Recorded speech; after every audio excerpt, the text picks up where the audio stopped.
এক নাম্বার হলো ধনীর অর্থ।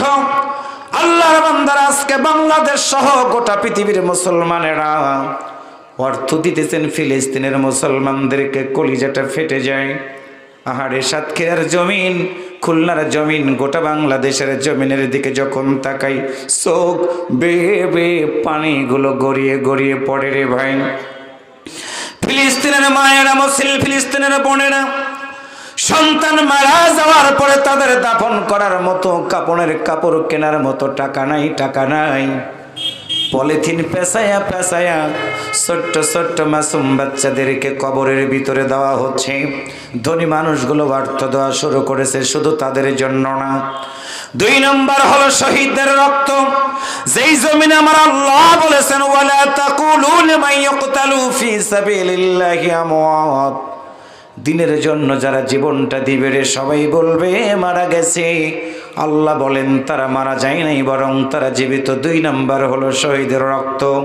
শ্রদ্ধা তাকান, কান দিয়ে শোনেন, যাদের জনপ্রিয়তা আকাশচুম্বী ছিল ওই মানুষগুলোকে বিনা অপরাধে গলায় দড়ি লাগায়া দুনিয়া থেকে বিদায় করে দেওয়া হয়েছে। আল্লাহর বান্দারা ফাঁসির দিকে দৌড়িয়েছে। সব লোকেরা বলেছে কেন আপনি দৌড়ান? আমার ভাইরা তারা বলেছে তোমরা দেখো ফাঁসির দড়ি রে, আমি তাকাই তাকাই দেখি আল্লাহর জান্নাতের দরজাটা খোলা।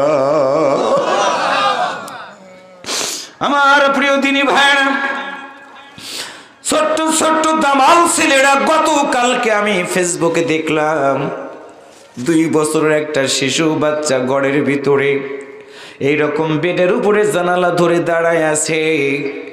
বিমান থেকে গুলি লাগার সঙ্গে সঙ্গে ছোট্ট মেয়ে 2 বছর বয়স, 2টা 3টা এই দিক গোর দিয়া নিমিষের ভিতরে সন্তান পৃথিবী থেকে বিদায় হয়ে গেল। মা দৌড় দিয়ে এসে রক্ত মাখা সন্তানটাকে বুকের সাথে জড়িয়ে ধরে কপালে চুমু দেয়। ওয়াজ করা সহজ, ওয়াজ শোনা সহজ, কিন্তু বলো তো যে মায়ের কাছ থেকে 2টা বছরের বাচ্চাকে জালিমরা কেড়ে নিল রে, ওই বাচ্চা তো আর কোনোদিন মাকে মা বলে ডাক দিতে পারবে না। দুনিয়ার মানুষ দেখেছে প্রিয় ভাইয়েরা, অন্যের একটা সীমা থাকে। মানুষ মারার পরে লাশের স্তূপের উপরে ভ্যানের উপরে উঠায়া আগুন ধরাইয়া দেয়। জীবন্ত সন্তান ডাক দে বলে মেরো না আমারে, মেরো না, আগুন দিও না, আমি এখনো বেঁচে আছি, তোমরা কিন্তু আমার মুখের ভিতরে পানি দিবা না। আল্লাহর বান্দারা পানি দেয় নাই, দাউ দাউ করে আগুন জ্বলছে, লাশের পরে লাশ পড়ে গেছে। এতটুকু রক্তের বিনিময়ে যেই দিনের কথা আমরা বলতে পারতেছি রে ভাই, তোমাদের কাছে পায়ে ধরে জানাই দিয়ে গেলাম আল্লাহর নবী আদর্শ দায়িত্ব পালন করেছে এই কোরআনটা দিয়ে। সেই কোরআনটা আপনাদের কাছে রেখে গেলাম, দিয়ে গেলাম আমানত। এতটুকু সময় পাওয়ার পরে আল্লাহর কোরআনের সাথে যদি দুশ্মনী করেন, পক্ষ না নেন, আল্লাহ যদি ডাক দেয় বলে শুনে রাখো আমার নবী কোরআনের দাওয়াত দেওয়ার কারণে 3টা বছর জেলখানার ভিতরে বন্দী থেকেছে। আমার নবী কোরআনের দাওয়াত দেওয়ার কারণে তাইফের লোকেরা আমার নবীর গায়ে পাথর মেরেছে। পাথরের আঘাত আমার নবীর গোটা বডিটা কত বিক্ষত হয়ে গেছে। রক্ত মাখা শরীরটা নিয়ে আল্লাহর নবী জমিনের উপরে পড়ে গেছে। পালক পুত্র জায়েদকে ডাক দে বলেছে, জায়েদ রে, আল্লাহ তা'বুদু ইল্লাল্লাহ, এই কথা বলার কারণে তারা আমাকে এরকম করে নির্যাতন করতেছে রে জায়েদ। আমার কলিজাটা শুকিয়ে গেছে রে। ও জায়েদ বলো তুমি কি একটু আমারে পানি দিতে পারবা কিনা বলো। আল্লাহর নবীর দিকে তাকায় জায়েদ বলে, ইয়া রাসূলুল্লাহ, আমি জায়েদ আমার জীবনের চেয়ে আপনাকে অনেক বেশি ভালোবাসি। ইয়া রাসূলুল্লাহ, এই কথা বলে আল্লাহর নবীর সাহাবী জায়েদ তাইফের মানুষগুলোর কাছে গেলেন। চোখ বেয়ে বেয়ে পানিগুলো ছেড়ে দিয়ে বললেন, তাইফের লোকেরারি একটু কি পানি আমারে দিবা না? তাইফের মায়েরা পানির বোতলগুলো নিয়ে এসে জায়েদের হাতে দিয়ে বললেন, তুমি পানি খাও। জায়েদ বলে, পানি আমি খাবো না, দরদের নবী পড়ে আছে রাস্তার উপরে রে, তার জন্য আমি পানিটা নিয়ে যাব, তারে পানি পান করাবো। তাইফের লোকেরা, আমার প্রিয় ভাইয়েরা, ওই যুবকের হাত থেকে পানির মশকটা কেড়ে নিল, ঘাড় ধাক্কা দিয়ে বের করে দিয়ে বলে, জায়েদ রে, তোমার জন্য যত পানি লাগে নিয়ে যাও, কিন্তু আব্দুল্লাহর বেটার জন্য এক বিন্দু পানি আমরা দিব না। আল্লাহর নবী দোজাহানের মহাজন ওদের আগ্রহে অপেক্ষা করতেছে, জায়েদ পানি নিয়ে আসবে। নবী তাকাই দেখে জায়েদ আসে, আল্লাহর নবী আস্তে করে ডাক দিয়ে বলে, জায়েদ রে, তুমি কি একটু পানি আমারে দিবে না? আল্লাহর নবীর সাহাবী জায়েদ বিশ্ব নবীর কাছে বসে ডাক দিয়ে বলে, ইয়া রাসূলুল্লাহ, তাইফের নিষ্ঠুর মানুষগুলো এক ফোঁটা পানি আপনারে দেয় না। আল্লাহ রাসূলের চোখ ভিজে গেল। এমন সময় জিবরাইল আমিন নবীর কাছে এসে ডাক দিয়া বলে, ইয়া রাসূলুল্লাহ, আপনার মতো নবীর হাত ফেটে গেছে, পা ফেটে গেছে, গোটা বডি ফেটে গেছে, রক্তগুলো গড়িয়ে গড়িয়ে পড়তেছে, আপনি কি একটু আকাশের দিকে তাকাবেন না? আল্লাহ রাসূল আকাশের দিকে তাকায়। জিবরাইল আমিন বলে, হুজুর, আপনার এই দৃশ্যটা দেখে ফেরেশতারাও চোখের পানি ছেড়ে দিয়ে কাঁদতেছে। হুজুর, আপনি অনুমতি দেন, আমি জিবরাইল এই তায়েব শহরটাকে উল্টা দিয়ে দিব। আপনার মতো নবীর সাথে যারা এত বড় দুর্ব্যবহার করে, আমি তাদের জন্য এই তাইফ শহরটা উল্টে দিয়ে দিব। আল্লাহর নবী জিবরাইলের দিকে তাকায় বলে, জিবরাইল রে, না না না, তুমি যদি তাইফ শহরটা উল্টায় দাও বলো, আমি নবী কাদের কাছে গিয়ে এই কোরআনের দাওয়াতটা দিব, আমি নবী তাদের ক্ষমা করে দিলাম। বুঝবেন ভালো করে, কোরআনের দায়িত্বশীল যারা আছেন বুঝে নেন। আজকে আমাদের মুরব্বি, আমাদের দিনের দায়ী যারা গুলি চালিয়েছে, ফাঁসি দিয়েছে, পরিষ্কার করে বলে দিয়েছে, সত্যিকার দোষী যারা না, সত্যিকার অপরাধী যারা না, তাদেরকে আমরা ক্ষমা করে দিয়ে দিলাম। একটা বক্তব্যের কারণে গোটা দুনিয়ার মানুষ পজিটিভ ধারণা নিয়ে দলে দলে দিনের দায়িত্বশীলদের কাছে এসে জনসমর্থন বাড়তেছে। একটু আল্লাহু আকবার জোরে বলে। আমার দিনী ভাইয়েরা, পায়ে ধরে বলে গেলাম, আজকের তাফসীর জীবনের শেষ মাহফিল হতে পারে। আল্লাহ বলেছেন, আল্লাহ তা'বুদু ইল্লাল্লাহ, আল্লাহ ছাড়া কারো কাছে মাথা নত করবা না।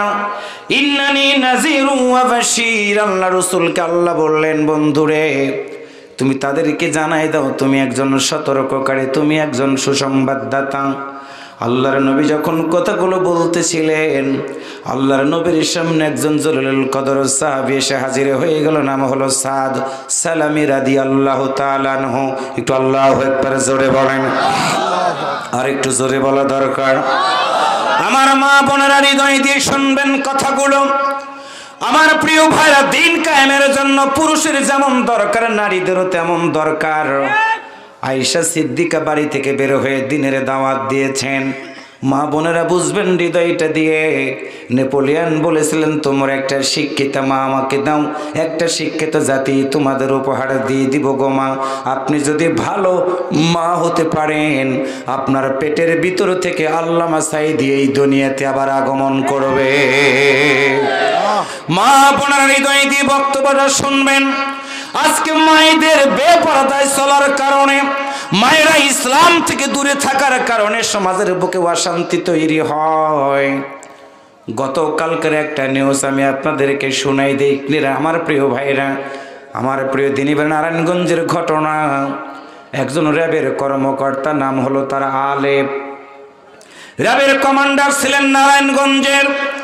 পৃথিবীর বুকে এত খারাপ মানুষের নাম শুনেছে, কিন্তু তার মতো খারাপ মানুষের নাম শুনি নাই। গতকালকে যখন পত্রিকায় নিউজ দেখলাম, ইউটিউবে দেখার পরে কলিজাটা ফেটে গেল। হাড়ে র্যাবের নাম ভাঙ্গায়া ভাঙ্গায়া কত বোনের এরকম ইজ্জত নষ্ট করেছে ওই তৎকালীন জালেমেরা। আল্লাহর বান্দারা তথ্য নাম টেলিভিশনে পাবেন, পত্রিকায় পাবেন, কত খারাপ ছিল ওই অফিসার। একজন আর্মির অফিসার ছিলেন না, তিনি পুলিশের অফিসার ছিলেন। একজন ভাইকে গ্রেপ্তার করে নিয়ে যাওয়ার পরে জঙ্গি নাটক সাজানো হলো। আমার মা বোনেরা, আপনাদের জন্য স্পেশাল আলোচনা।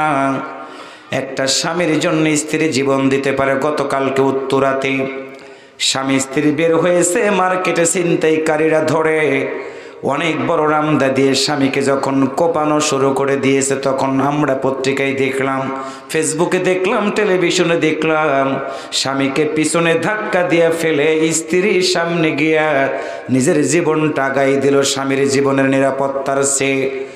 আল্লাহর বান্দারা, তার মানে একজন স্ত্রী স্বামীকে অনেক বেশি ভালোবাসেন। সেই স্বামীকে একজন জালিম যখন গ্রেপ্তার করে নিয়ে গিয়ে জঙ্গি নাটক সাজালো, স্বামী জেলখানার ভিতরে স্ত্রী সইতে পারল না। স্বামীকে সারানোর জন্য যখনই গিয়েছে, ওই মানুষ নামে কুলাঙ্গার, মানুষ নামে জানোয়ার, ওই ব্যক্তিটা, আমার দিনী ভাইরা, আমার ওই আদরের বোনটাকে প্রস্তাব দিয়েছে, তোমার স্বামীকে আমি ক্রস ফায়ার দিয়ে দিব যদি আমার সাথে মিলন না করো। নিরুপায় হয়ে গেছে বোনটা, বলেছে পারবো না, আমি আমার সতীত্বের উপরে কলঙ্কের দাগ আমি দিতে দিব না। বের হয়ে আসবে যখন, জোর করে আমার ভাইরা তাকে বন্দি করে রেখে দিয়া দুইটা হাত দুইটা পা বেঁধে আমার বোনটার সাথে ধর্ষণ করেছে ওই পুলিশ নামে ওই র্যাবের একজন কলঙ্কযুক্ত অফিসার। শুধু তাই করে নাই, রমজান মাস আসবে কয়েকদিন পরে, রমজানের চাঁদ উদিত হয়ে গেছে যখন, ওই বোনটা বলতেছে, আমি আমার দিনী ভাইরা 27 রমজান সবে কদরের রাত, ওই বোনটাকে আবার বলেছে তুমি তাড়াতাড়ি থানায় আসো, র্যাব হেডকোয়ার্টারে আসো। বোনটা গিয়েছে স্বামীকে মুক্ত করার জন্য, বলেছে আজকে যদি আসো তোমাকে আমি এখনই তোমার স্বামীকে মুক্তির ব্যবস্থাটা করে দিব।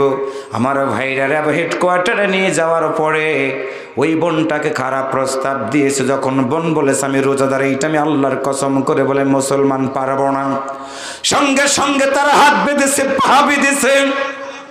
আল্লাহর বান্দারা জোর করে পানি পান করায়া লাইলাতুল কদরের এমন একটা মর্যাদাপূর্ণ দিনে ওই আলেপ একজন পুলিশ অফিসার, কর্মকর্তা, মানুষ নামের জানোয়ার, রমজান মাসে রোজা ভাঙ্গায়া ওই বোনটার সাথে ধর্ষণ করার পরে বোনটা কেমন যেন মানসিক ভারসাম্যহীন হয়ে গেছে।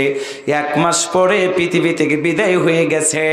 স্বামী জেলখানা থেকে বের হওয়ার পরে সব কথাগুলো বলে আর ডুকরে ডুকরে কাঁদতেছে আল্লাহর বান্দারা। এইটা ছিল একটা ইতিহাস, আপনাদের শোনাই দিলাম। সুতরাং মা বোনেরা হৃদয় দিয়ে কথাগুলো শুনবেন। স্বামীর জন্য স্ত্রী কতটুকু আত্মত্যাগ করলো, সেই স্বামীটা যদি নামাজি হয়, বোন আপনি যদি নামাজি হন, বোন আপনি যদি পর্দাওয়ালা হন, আল্লাহ রসুলের হাদিসের ভাষা হলো কিয়ামতের ময়দানে দুনিয়াতে যেই স্বামী স্ত্রীর ভালো সম্পর্ক, সন্তান সন্ততির দিনের জন্য সময় কাটায়। আজকে যেমন বাবা মাকে ছাড়া আমাদের ভালো লাগে না, সন্তান সন্ততি ছাড়া ভালো লাগে না, আল্লাহ রসুল বলেছেন এই পরিবারের সকল সদস্য আল্লাহর জান্নাতে একই সাথে অবস্থান করবে। আমার প্রিয় দিনী ভাইয়েরা, একটা সাহাবীর কথা শোনাই দিল, আমাদের মনে কোথায় ভালো লাগবে। আল্লাহর নবীর সাহাবী হলেন আমসাদ সালামী রাদিয়াল্লাহু তাআলা আনহু। একটু আল্লাহু আকবার জোরে বলেন। 8 মাস হলো ইসলাম ধর্ম গ্রহণ করার পর মসজিদে নববীতে এসে আল্লাহর নবীর সামনে দাঁড়ায় আছে, ইয়া রাসূলুল্লাহ। এবার তাকাই দেখেন অনেক নেতাদের চরিত্র, অনেক কর্মীদের চরিত্র, যে যত বেয়াদবি করতে পারে অনেক দলের নেতাদের কিন্তু তত বেশি প্রমোশন হয়। একটু আওয়াজ করে বলেন কথা ঠিক না ভাইয়েরা? কিন্তু ইসলামী আন্দোলনের দায়িত্বশীলেরা যদি বলে দুপুরে একটা, যদি বলে দুইটা, যদি বলে 3টা, যদি বলে রাত 3টা, দায়িত্বশীল বলার কারণে 5 মিনিট আগে গিয়ে সেইখানে দায়িত্ব পালন করবে। তার মানে হলো এটা কোরআনওয়ালাদের ওয়াদা। একটু আল্লাহু আকবার জোরে বলেন। 8 মাস হলো ইসলাম গ্রহণ করে নিয়েছে, আল্লাহর নবীর সামনে দাঁড়ায়া চোখের পানি ছেড়ে দিয়ে কাঁদতেছে সাদ সালামি রাদিয়াল্লাহু তাআলা আনহু। আমার নাম রাকিবুল ইসলাম। আমার ভাইয়ের এইখানে আয়োজক করেছে আকরামুল ভাই, মুক্তার ভাই উপস্থাপক, আবুল ভাই সভাপতি সহ এক একজনের নাম এক একটা।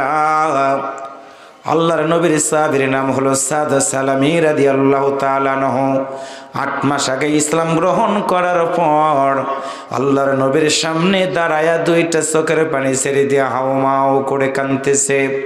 রাসূল বললেন, সাদ সালামি বলো, আমার সামনে দাঁড়ায়া দাঁড়ায়া তুমি কেন কাঁদতেছো? তুমি কি আমারে বলবা না?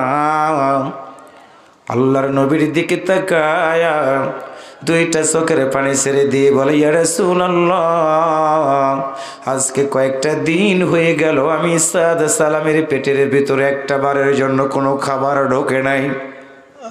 আল্লাহ রাসূল সাহাবীদের কষ্ট সইতে পারলেন না। সাহাবীকে বললেন, সাহাবী রে, তুমি কেন খাইতে পারলে না? আল্লাহর নবীর সামনে দাঁড়ায় বলে, ইয়া রাসূলুল্লাহ, আমি একজন কালো মানুষ, আমাকে তো দেখতে ভালো দেখা যায় না, আমার মুখের ভিতরে বসন্তের কেন যেন গোটা উঠে গেছে গো হুজুর, আমার চেহারাটাও ভালো না, যার কারণে মদিনার কত মানুষের বাড়িতে গেলাম কাজের জন্য, একটা লোক আমাকে তো কাজ দিল না গো হুজুর। আর একটা কথা হলো, একদিকে কাজ পাইলাম না, টাকা নাই, ক্ষুধার যন্ত্রণায় ছটফট করতেছি গো হুজুর, এইটা আমার মনের ভিতরে কষ্ট। 2 নাম্বার হলো যে হুজুর, একটা সুন্নত পালন করতে পারি নাই, বয়স হয়ে গেছে আমার, কিন্তু হুজুর আমি তো বিবাহ বন্ধনে আবদ্ধ হতে পারে নাই। হুজুর আমার মনের ভিতরে বড় আশা, বিবাহ বন্ধনে আবদ্ধ যদি আমি হতে না পারি, আপনার এই সুন্নত যদি পালন করতে না পারি, হুজুর কিয়ামতের ময়দানে আল্লাহর জান্নাতে যেতে পারবো কিনা, এইটা চিন্তা করে আমার 2টা চোখ ভিজে গেছে। একটু আল্লাহু আকবার জোরে বলেন, আর একটু জোরে বলেন। আল্লাহ রাসূল বলেন, সাদ সালামি রে বলো, তোমার মা আছে কিনা তুমি বলবা না? তোমার বাবা আছে কিনা তুমি কি আমারে জানাইবা না? বলো, সম্পত্তি কেমন আছে আমাকে কি বলবা না? এমন সময় সাদ সালামি নবীর দিকে তাকাইয়া বলে, ইয়া রাসূলুল্লাহ, মা আমার নাই, বাবা আমার নাই, অর্থ সম্পদ আমার কাছে কোনো কিছু নাই গো হুজুর, আমি একা একা এসেছি আপনার দরবারে, 8টা মাস হলো ইসলাম ধর্ম গ্রহণ করেছে, আপনাকে একটা নজরে দেখব গো নবী, আপনার সামনে আমি হাজির হয়ে গেছি ইয়া রাসূলুল্লাহ। আল্লাহ রাসূল বললেন, সাদ সালামি রে, আমি তোমারে জানাই দিলাম, তোমার মা নাই, বাবা নাই, অর্থ সম্পদ কিছু নাই, তুমি চিন্তা করবা না, আমি নবী তোমারে কথা দিয়ে দিলাম, এই মদিনার সবচেয়ে ধনী সাহাবীর একটা মেয়ের আমি নবী তোমার বিবাহের ব্যবস্থাটা করে দিব। একটু আল্লাহু আকবার জোরে বলেন, আর একটু জোরে বলা দরকার। আমার যুবকেরা, তরুণেরা শুনে নাও, আল্লাহর নবী যখন এই বলেন, ইয়া রাসূলুল্লাহ, আমি আপনার কথাটা শুনলাম, মানলাম, কিন্তু কোথায় যাব? আল্লাহর নবী একটা নিজের হাত দিয়ে চিঠি লিখে দিয়ে বললেন, যাও আমরের মেয়ের কাছে যাও, মদিনার বড় ধনীর মতন আমার সাহাবী আমর একজন ধনী মানুষ, তার একটি সুন্দরী মেয়ে আছে যাকে বলা হয় হুরে মদিনা, তুমি তার কাছে যাও। আমি নবী প্রস্তাব দিয়ে দিলাম। আল্লাহর নবীর সাহাবী কালো মানুষ, আমারও ভাইয়েরা, আল্লাহর নবী যখন মিরাজ থেকে আমার ভাইয়েরা সুন্দর একটা ঘটনা আপনাদের সামনে শোনাই দেব, হৃদয় দিয়ে কথাগুলো শুনবেন। চেহারা দেখে জান্নাতে যাওয়ার কোনো সুযোগ থাকবে না, অর্থ থেকে জান্নাতে যাওয়ার সুযোগ থাকবে না, জান্নাতে যাওয়ার একটাই আমল, সেটা হলো ঈমান এবং আমল। আল্লাহু আকবার জোরে বলেন। আল্লাহ রাসূল বলেন, সাদ রে তুমি চলে যাও। আল্লাহ নবীর চিঠিটা নিয়ে আমরের বাড়িতে গিয়ে সালাম দিয়ে দিলেন। আমর সাদ সালামের দিকে তাকায় তাকায় আছে, চিঠিটা পড়ে দেখে লেখা আছে, আমার সাদা সালামিকে তোমার কাছে পাঠাইয়া দিয়ে দিলাম, তোমার সুন্দরী মেয়েটার সাথে বিবাহের ব্যবস্থাটা করে দিয়ে দিবা। সাদা সালামের চেহারার দিকে তাকাইলেন, জিজ্ঞাসা করলেন, যুবক বলো তোমার বাড়ি কোথায়, কোথায় ঘর, অর্থ সম্পদ কি আছে, তুমি কি একটু আমারে বলবা না? সঙ্গে সঙ্গে সাদা সালামি ডাক দে বলে, শুনে রাখেন, বাড়ি নাই, ঘর নাই, অর্থ নাই, সম্পদ নয়, আমার একটাই পরিচয়, সেটা হলো আমি আল্লাহর নবীর কালেমা পড়ে মুসলমান হয়েছি। এমন সময় নবীর সাহাবী বললেন, সাদ, আল্লাহর নবী চিঠি পাঠিয়ে দিয়েছি মানলাম, কিন্তু তোমার মতো একজন কালো সাহাবী দেখতেও ভালো দেখা যায় না, অর্থ নাই, সম্পদ না, আমার মেয়েকে বিয়ে দেব না, তুমি চলে যাও। শক্ত যখন কথাটা বলে দিয়েছেন, ফুরফুরা মেজাজের মানুষের মনটা দুর্বল হয়ে গেল। একটা দৌড় দিয়ে বিশ্বনবীর দরবারে হাজির হয়ে গিয়ে সাদে সালামের দুইটা চোখ বেয়ে পানিগুলো গড়ে গড়ে পড়তে থাকলো। আল্লাহ রাসূল বললেন, সাদুরি বলো কি হয়েছে, তোমার কাঁদছো কেন, তুমি কি বলবে না?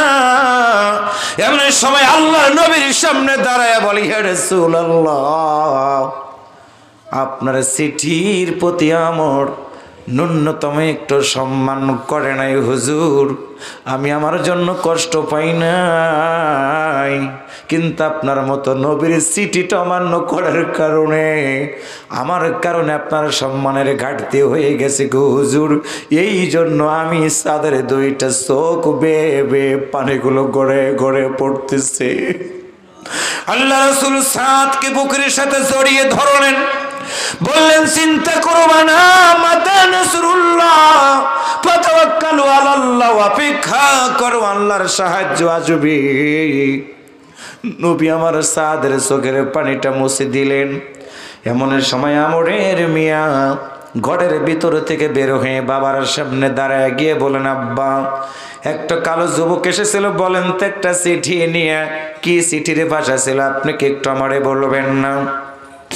যুবকের সাথে আপনি ভালো আচরণ করেন নাই, আব্বা বলেন চিঠির ভাষা কি ছিল, আপনি কি আমারে বলবেন না? এমন সময় আমারও ডাক দে বলে, মা, দুজাহানের মহাজন বিশ্বনবী একটা চিঠি লিখে দিয়েছিল তোমার সাথে ওই কালো যুবকটার বিয়ে দেওয়ার জন্য। মা, তুমি তো বলো দেখতে ভালো দেখা যায় না, অর্থও নাই, সম্পদ নাই, কেমন করে আমি বাবা হয়ে ওই যুবকের সাথে তোমার আমি বিয়ে দিয়ে দিব? এই কথা বলার পরে মেয়েটা বলে, আব্বা বলো, তুমি কি ওই যুবকটাকে একবারে তাড়িয়ে দিয়েছো? আমার ডাক দে বলে, মা, আমি শুধু তাড়ায় দেই নেই, বরং রাগান্বিত হয়ে তাকে আমার বাড়ি থেকে বের করে দিয়েছি। এমন সময় মেয়েটা ডাকতে বলে, আব্বা, আপনি কি কখনো চিন্তা করে দেখেছেন চিঠি কি লিখে দিয়েছে, প্রস্তাবকারীটা কে, কাকে পাঠাইয়া দিয়েছে, আপনি কি চিন্তা করেন নাই? আমারও ডাকতে বলে, মা, প্রস্তাবকারী হলো বিশ্ব নবী, আর যেই যুবকটা হলো তার নাম হলো সাদা সালামি। এমন সময় মেয়েটা ডাকতে বলে, আব্বা, আল্লাহর নবীর আদেশ যদি অমান্য করেন, জানি না কখনো মনে হয় আল্লাহর পক্ষ থেকে আপনার বিরুদ্ধে আয়াত নাজিল হয়ে যাবে। আব্বা, আপনার কাছে আমি জানাই দিলাম, আমি আপনার মেয়ে, আপনি যদি অর্থ সম্পদের মোহে পড়ে আমার ওই যুবকটার সাথে বিয়ে না দেন আপত্তি নাই, কিন্তু আমি একটা জিনিস চিন্তা করেছি, আল্লাহর নবী যেই যুবকটার চেহারার দিকে তাকায় নাই, অর্থ সম্পদের দিকে তাকায় নাই, তার ইমানের দিকে তাকায়া বিয়ের প্রস্তাব পাঠায় দিয়েছে। আব্বা, আপনার কাছে কি এই কথাটা জানা নাই? আল্লাহ রাসূল বলেছেন, কোন কালো মানুষ, বেটে মানুষ আল্লাহর জান্নাতের ভিতরে যাবে না। আল্লাহ যখন জান্নাতে দিয়ে দিবে, প্রতিটা মানুষের দূরত্ব দৈর্ঘ্য প্রস্থর্ঘ্য হয়ে যাবে 60 গজ।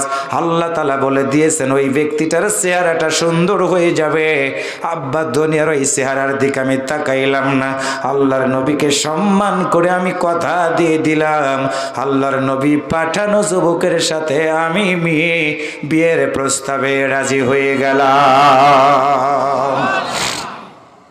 বাবারা ভুলটা বুঝতে পারলো তিনি, ভাইরা আল্লাহর নবীর দিকে দৌড়ালেন, মেয়ে বাবা মা সহ আল্লাহর নবী মসজিদে নববীতে আছে, চোখ বেয়ে বেয়ে পানিগুলো পড়ে।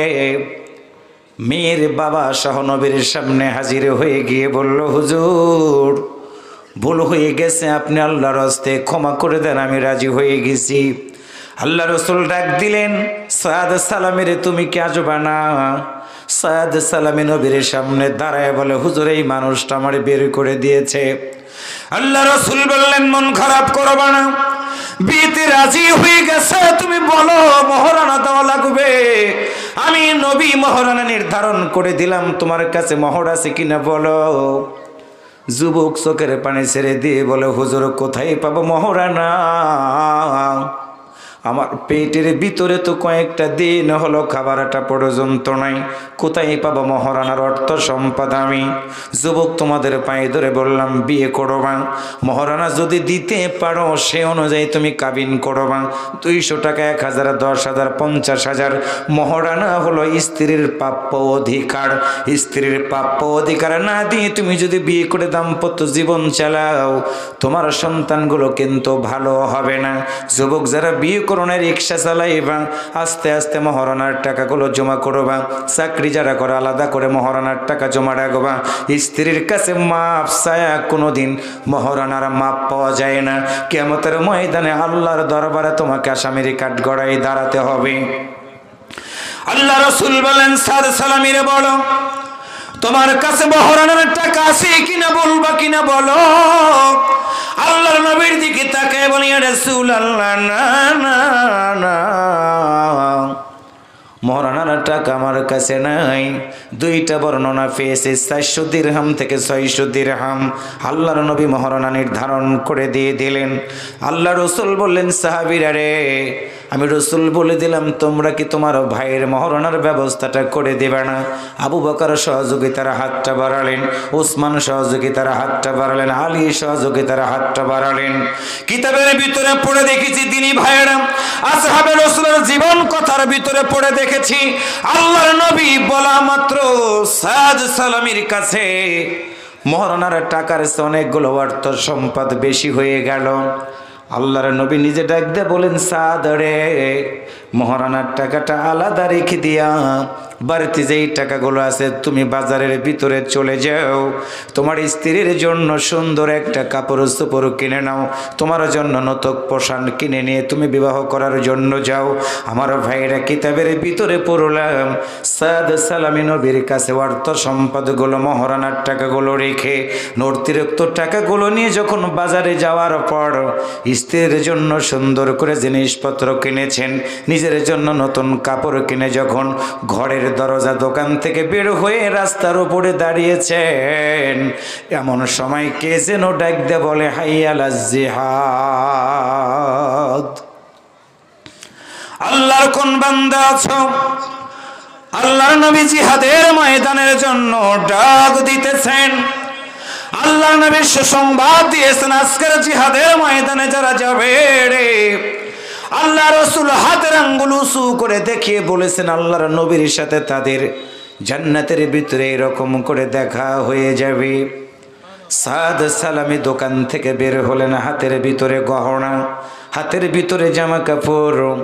যখনই বলেছেন জান্নাতের ভিতরে নবীর সাথে এইভাবে করে থাকার সুযোগ হয়ে যাবে, সঙ্গে সঙ্গে সাদ সালামীর হাত থেকে আমার ভাইরা ব্যাগগুলো পড়ে গেল।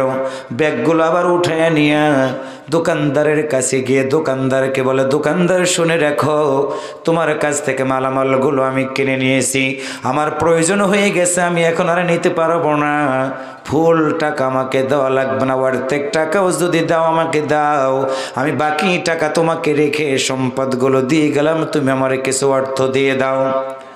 আল্লাহর বান্দারা বুঝবেন, হৃদয় দিয়ে আল্লাহর নবীর সাহাবী বিয়ে করার জন্য বের হবে, মহারানার টাকা রেডি করা হয়ে গেছে, স্ত্রীর শাড়ি গহনা, নিজের জন্য নতুন জামা কাপড় কেনার পরেও দোকান থেকে বের হওয়ার পরে আবার দোকানে ঢুকলেন। আমার ভাইরা জিনিসপত্রগুলো ফেরত দিয়া নিজের জন্য কিছু কাপড় রেখে বাকি টাকা দিয়ে অন্য দোকানে গিয়ে একটা তরবারি কিনলেন। একটা ঢাল কেনার পরে নিজের জায়গাতে নিজে দাঁড়ায় বলেন, আল্লাহ আমি সাদ সালামি যদি বিয়ে করি এখন বাসর ঘরে যেতে পারবো, ফুল সজ্জাতে আমি আমার সময়টা কাটাতে পারবো, কিন্তু আমি থাকবো বাসর ঘরে স্ত্রীর কাছে। আর এই সময় যদি আল্লাহর নবীকে কাফেরেরা আক্রমণ করে দুনিয়া থেকে বিদায় করে দেয়, এইটা আমি সইতে পারবো না। সুতরাং বিয়ে আমি করবো না। নিজের কেনা বস্ত্র গলে দিয়ে নিজের গোটা বডিটা ঢেকে রেখে নাঙ্গা তরবারি নিয়ে সাদ সালামি যুদ্ধের ময়দানে চলে গেল। একটু আল্লাহু আকবার জোরে বলেন। আল্লাহর দ্বীনের সাহাবীরা এইভাবে চলে গেল না ময়দানে, যুদ্ধের দামামা বেজে গেল। দীর্ঘ সময় যুদ্ধ পরিচালিত হওয়ার পরে আল্লাহর নবীর সাহাবী সাদ সালামি নাঙ্গা তরবারি দিয়া একের পরে এক কাফেরদের উপরে তরবারি চালাইতেছে। আমার ভাইরা কচু কাটার মতো কাফেরদের কল্লাগুলো কেটে কেটে জমিনের উপরে পড়তেছে। এই দৃশ্যটা কাফেরেরা দেখে চিন্তা করে দেখলো, না এমনই সময় সাদ সালামিকে যদি আটকানো না যায় তাহলে যুদ্ধে বিজয় হবে না। কয়েকজন কাফেরেরা ঘেরা ফেলে দিয়ে, আমার দিনী ভাইরা বুঝবেন হৃদয়টা দিয়ে, আল্লাহর নবীর সাহাবী সাদ সালামিকে একের পরে এক তরবারি দিয়ে আঘাত করতে করতে আল্লাহর দুনিয়া থেকে সাদ সালামি দুনিয়া থেকে বিদায় হয়ে জান্নাতের পেয়ালা পান করলেন। যুদ্ধের দামামা শেষ হয়ে গেল। আল্লাহ রাসূল ডাক দিয়ে বললেন, সাহাবীরা রে, আমি তোমাদের জানাইয়া দিলাম, দেখো তো যারা শহীদ হয়ে গেছে তাদের লাশটাকে আনবা না। আহারে কলিজাটা ফেটে যায়। আল্লাহর নবী জানাজা নামাজের ইমামতি করবেন, এই চোখ দিয়ে দেখেছি, কান দিয়ে শুনেছি, জালিমরা জানাজা নামাজ পর্যন্ত দিনের দায়ীদেরকে অনেক জায়গায় পড়তে দেয় না। আল্লাহর বান্দারা কলিজাটা ফেটে গেছে। আল্লাহর নবী বললেন, সাহাবীরা রে, এইটা কার লাশ? আল্লাহর নবীর সাহাবীরা বললেন, হুজুর তার মুখটা তো ঢাকা, শুধু হাতটা দেখা যায়, তবে কালো আর কালো। আল্লাহর নবী থমকে দাঁড়ায় বললেন, তোমরা কি মুখটা খুলবা না? আল্লাহর বান্দারা যখন মুখের কাপড়টা সরানো হলো, আল্লাহর নবী সাদ সালামিকে দেখে ডুকরে ডুকরে চোখের পানি ছেড়ে দিয়ে আল্লাহর নবী কেঁদে দিলেন। সাহাবীরা বললেন, ইয়া রাসূলুল্লাহ, আপনি তো বলেছেন মানুষ মারা যাওয়ার পরে কেউ যেন কান্না না করে। হুজুর, আপনার মতো নবীর চোখ দিয়ে কেন পানি বের হয়ে গেল, আপনি কি বলবেন না? আল্লাহ রাসূল বললেন, সাহাবীরা রে, তোমরা জানো না, যেই ব্যক্তির মুখের কাপড় আমি সরিয়ে দিতে বলেছি রে, ওই আমার আদরের সাহাবীর আজকে বাসর ঘরে যাওয়ার কথা ছিল। এই মদিনার বুকে সুন্দরী রমণীর কাছে তার আজকে বাসর হওয়ার কথা ছিল। আল্লাহ রাসূল কথাটা বললেন, আল্লাহ নবীর দুইটা চোখ বেয়ে বেয়ে পানিগুলো গড়াইয়া গড়াইয়া পড়তে থাকলো। আল্লাহ নবী আকাশের দিকে তাকায়া মুখটা দিয়ে উঠালেন। যখন সাহাবীরা নবীর দিকে তাকায় আছে, আল্লাহর নবী মুখটা আবার নিচের দিকে নামালেন মুস্কি হাসি দিয়ে। তৃতীয়বার আল্লাহর নবী মুখটা অন্য দিকে ঘোরায় নিয়ে বললেন, সাহাবীরা, আমি তোমাদের জানাইয়া দিয়ে দিলাম, আমার এই আদরের সাহাবী সাদ সালামিকে তোমরা কি কবরের দিকে নিয়ে যাবা না? আল্লাহ নবীর আদেশ মোতাবেক সাহাবীকে কবর দেওয়া হলো। আল্লাহ নবীর সাহাবী লুবাবা রাদিয়াল্লাহু তাআলা আনহু নবীর দিকে তাকায়া বলেন, ইয়া রাসূলুল্লাহ, হুজুর, একটা কথা আমি আপনাকে বলবো, মেহেরবানি করে আপনি রাগ করবেন না, জবাব দেন। হুজুর, আপনি বলেন। সাদ সালামের মুখের দিকে আপনি তাকানোর পর আকাশের দিকে তাকালেন। হুজুর আবার মুখটা ঘুরাই নিলেন। হুজুর আর একবার তাকায় দেখলাম আপনি মুস্কি হাসি দিলেন। তিনটা কারণটাকে আপনি কি একটু আমারে বলবেন না? আল্লাহ রাসূল বলেন, সাহাবীরা শুনে রাখো, আমি আমার সাদ সালামীকে যখন লাশ অবস্থায় দেখলাম, তার গোটা বডিটা শুধু রক্ত আর রক্ত, গোটা বডিটাতে ক্ষত বিক্ষত। আমি আকাশের দিকে তাকায় দেখি রে, আমার সাদত সালামের মৃত্যুর কারণে আকাশের সকল ফেরেশতারা পর্যন্ত কান্নাকাটি করতেছে। আমি তাকায় তাকায় দেখলাম, 2 নম্বর তাকায় দেখলাম আল্লাহর ফেরেশতারা হুরিরা আকাশের দিকে তাকায় অপেক্ষা করতেছে আমার সাদত সালামীকে গ্রহণ করার জন্য। এই দৃশ্য দেখে আমি মুচকে হাসি দিলাম। 3 নম্বর হলো মুখটা ঘুরে নেওয়ার কারণ হলো আমার সাদত সালামীকে জান্নাতের হুরিরা গ্রহণ করার জন্য একজন আর একজনকে প্রতিযোগিতা করে দৌড়াইতেছিল। তারা দৌড়ানির কারণে তাদের সামনের কাপড়গুলো হাঁটুর উপরের দিকে উঠে যাচ্ছিল জোরে দৌড় দেওয়ার কারণে। এই দৃশ্য দেখে আমি নবী আমার মুখটা ঘুরায় নিয়ে নিলাম। এমন সময় লুবাবা রাদিয়াল্লাহু তাআলা আনহু নবীর দিকে তাকাইয়া 2টা চোখের পানি ছেড়ে দিয়ে বলে, ইয়া রাসূলুল্লাহ, এই কবরের বাসিন্দা সাদত সালামী না হয়ে আমি লুবাবা যদি হয়ে যেতাম, ধন্য হয়ে যেত আমার এই জীবনটা। আল্লাহ রাসূল বলেন, কারণটা কি? এমন সময় ডাক দিয়া বলেন, ইয়া রাসূলুল্লাহ, যেই সাহাবীর মৃত্যুর কারণে আল্লাহর আরশে আজিমের দরজাটা খোলা হয়, যেই সাহাবীর মৃত্যুর কারণে আল্লাহর ফেরেশতারা জান্নাত থেকে বের হয়ে আল্লাহর জান্নাতের হুরিরা যাকে গ্রহণ করার জন্য আসে, ওই ব্যক্তিটা যদি সাদত সালামী না হয়ে আমি হয়ে যেতাম, আমার জীবনটা ধন্য হয়ে যেত।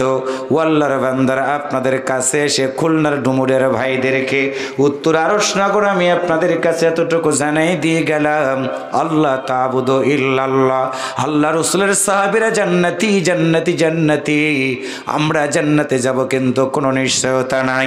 তবে চেষ্টা থাকবে একটা, আল্লাহ আমাদের গুনাহ খাতাগুলো মাফ করে দিয়ে জান্নাতে যাওয়ার মতো সুযোগ করে দাও।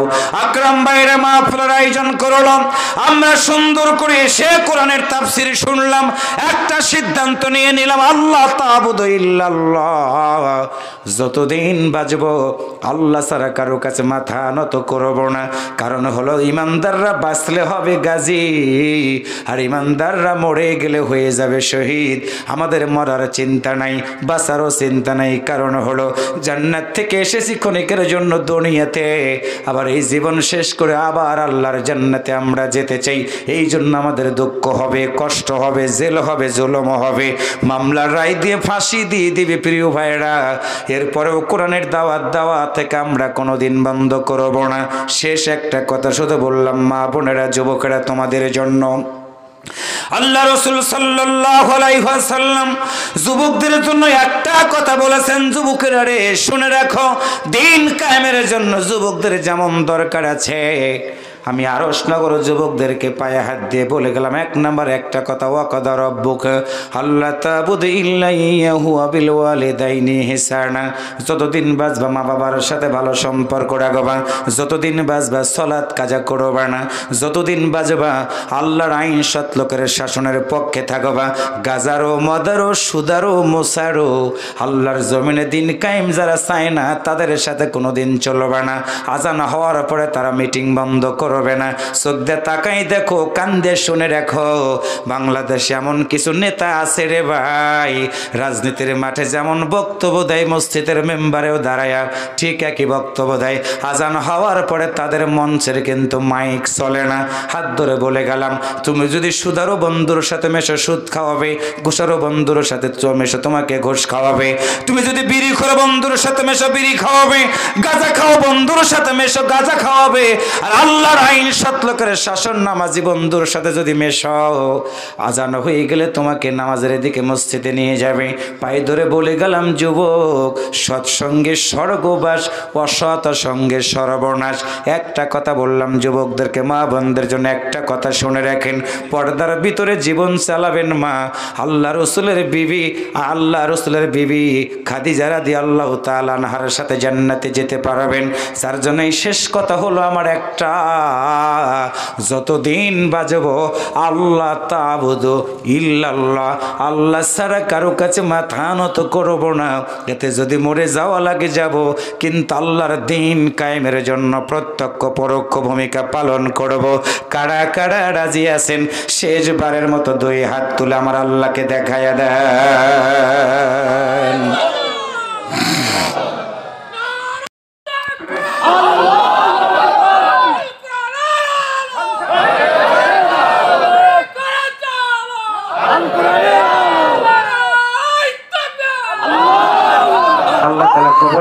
একসাথে বলি আমিন।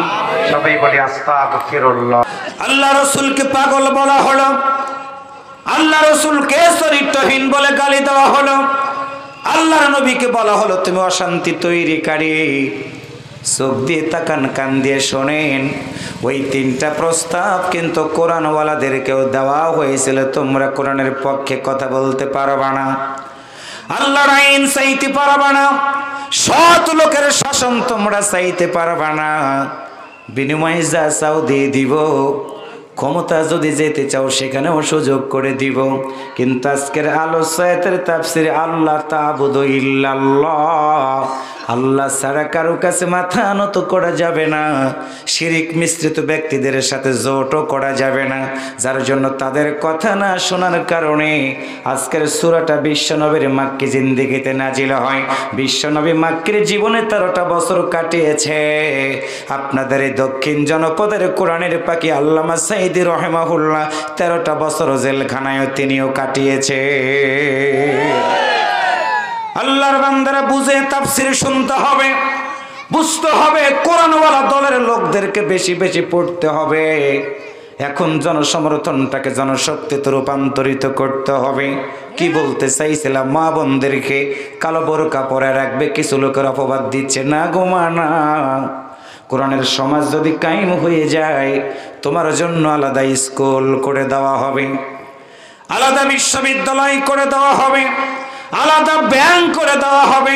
মা তুমি তোমার ছোট্ট সন্তানটাকে নিয়ে ব্যাংকে যাবা, ব্যাংকের ম্যানেজার মহিলা মানুষ থাকবে, ব্যাংকের কাস্টমার মহিলা, ম্যানেজারও মহিলা, অফিসাররাও মহিলা, তোমার পর্দার কোনো ঘাটতি ঘটবে না।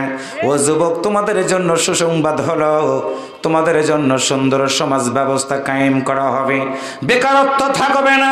আল্লাহর আইন সৎ লোকের শাসন যখনই কায়েম হয়ে যাবে, অর্থনৈতিক স্বাবলম্বী করার জন্য জাকাত ভিত্তিক অর্থনৈতিক ব্যবস্থা চালু করা হবে, বেকার থাকবে না মানুষগুলো। এমন একটা সমাজ যদি গঠন করতে চাই, হৃদয় দিয়ে বলো তো ভাইরা, আল্লাহর কোরআনের দরকার আছে না নাই? দিন কায়েমের জন্য 3টা জিনিসের দরকার। দুনিয়ার মেম্বাররা, চেয়ারম্যানেরা, এমপিরা, মন্ত্রীরা দুনিয়ার মানুষগুলোর চরিত্রের সার্টিফিকেট দেয়। অনেক মেম্বার চেয়ারম্যানের চরিত্র নেই, আরেকজনের বউ নিয়ে সংসার করে খাই, বিয়ে লাগে না। কিন্তু আল্লাহর বান্দারা, আল্লাহর নবীর চরিত্রের সার্টিফিকেট পৃথিবীর কোনো মানুষ দেয় নাই, দেয় নাই, একজনই দিয়েছেন। আওয়াজ করে বলুন তো তিনি কে? ওয়া ইন্নাকা লাআলা খুলুকিন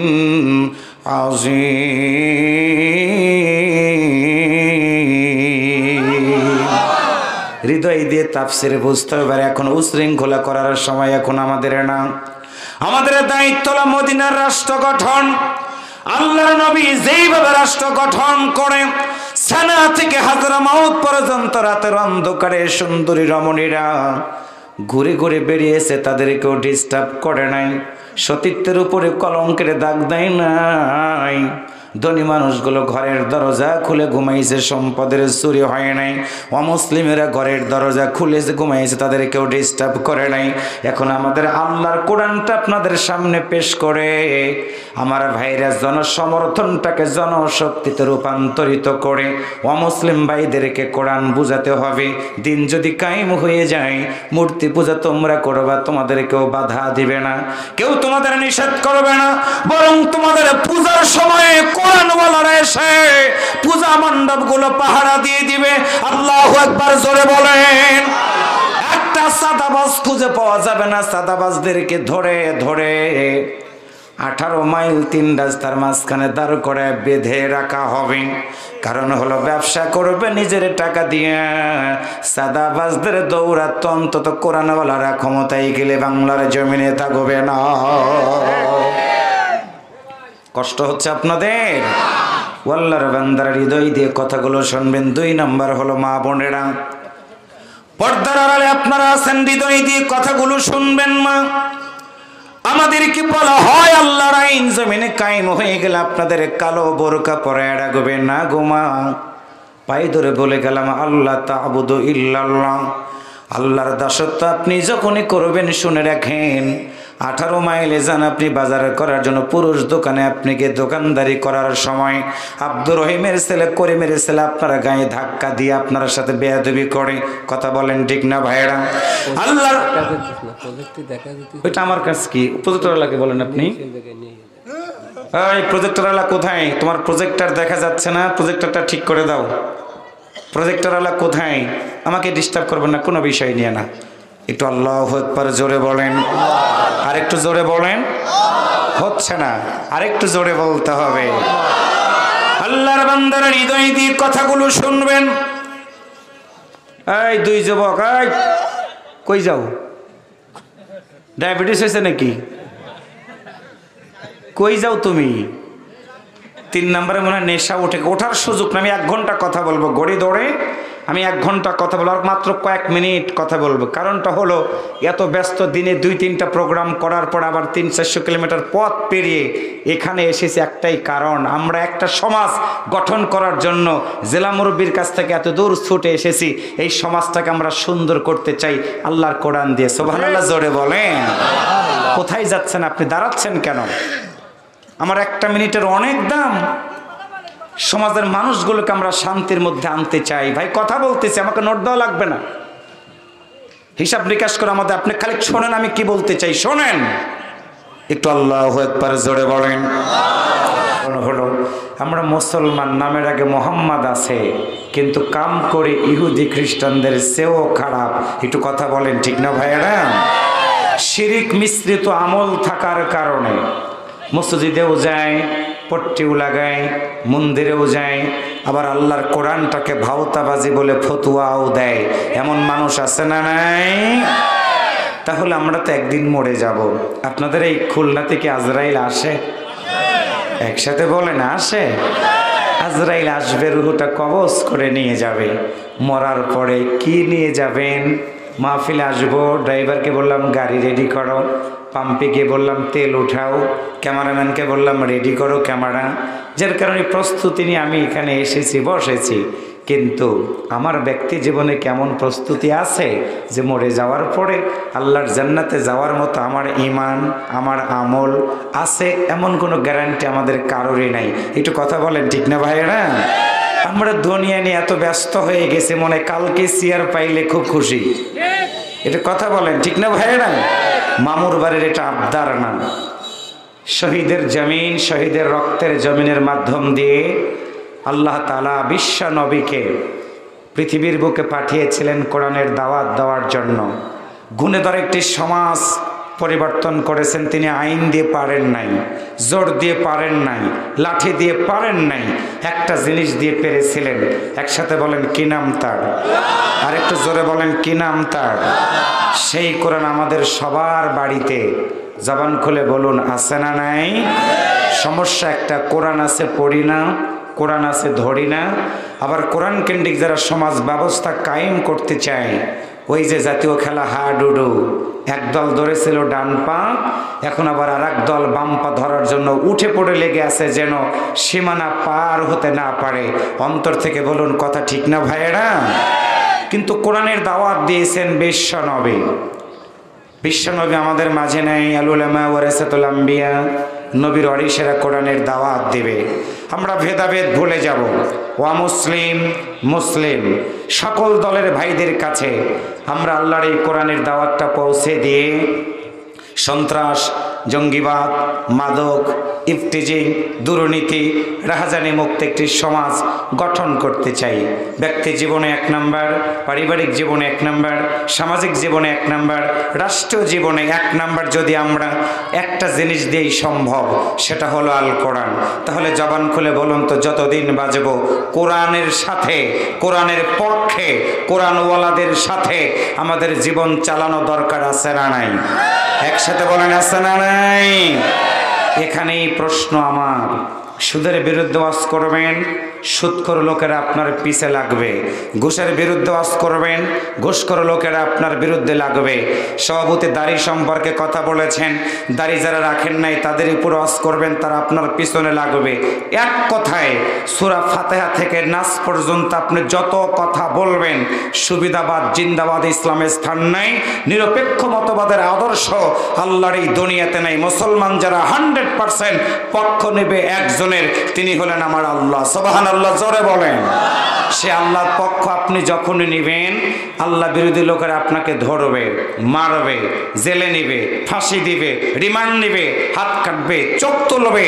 সব কিছু হারানোর পরেও গোটা পৃথিবী সাক্ষ্য হয়ে আছে, মুসলমানেরা জীবন দিতে শিখেছে, কিন্তু জালিমদের কাছে প্রাণ ভিক্ষা চাইতে শেখে নাই। একটু কথা বলেন, ঠিক না ভাইয়েরা? কেন? তাদের আছে ঈমান, তাদের আছে আমল। কাটা হেরিয়ে ক্ষান্ত কেন কমল তুলিতে, দুঃখ বিনা শুক্লাভ হয় কি মহিতে। জীবন চলার পথ পরিক্রমায় ঘড়ির কাঁটাটার মধ্য দিয়ে আমাদের জীবনটা চলবে। ঘড়ির কাঁটা পরিবর্তন করার জন্য ব্যাটারি দুর্বল হয়, নতুন ব্যাটারি দিলে আবার ঘড়ির কাঁটা টিকটিক করে চলে। কিন্তু আমরা কি কোনোদিন ভেবেছি আমাদের এই রুহের খোরাকটা আমরা পাই, আল্লাহর দেওয়া অক্সিজেন গ্রহণ করি, কার্বন ডাই অক্সাইড ত্যাগ করি, আসমান থেকে আল্লাহ তাআলা বৃষ্টি দেয়, রোদ দেয়, কুয়াশা দেয়, জমিনের উপরে ফসল ফলায়। রিজিকের মালিক আল্লাহ তাআলা থাকার কারণে আমাদের থাকা খাওয়া কোনো কিছুর চিন্তা করা লাগে না। একচ্ছত্র অধিপত্যের মালিক বিনা কন্ডিশনে যিনি আমাদের থাকান, খাওয়ান, পড়ান, সকল সুযোগ সুবিধা দেন, তাহলে জবান খুলে বলুন তো সে আল্লাহর আইনটা এই জমিনে চালানোর জন্য আমাদের ভূমিকা রাখা দরকার আছে না নাই? কারা কারা সেই পক্ষে থাকতে রাজি আছেন? দুই হাত তুলে আমার আল্লাহকে দেখায় দেন।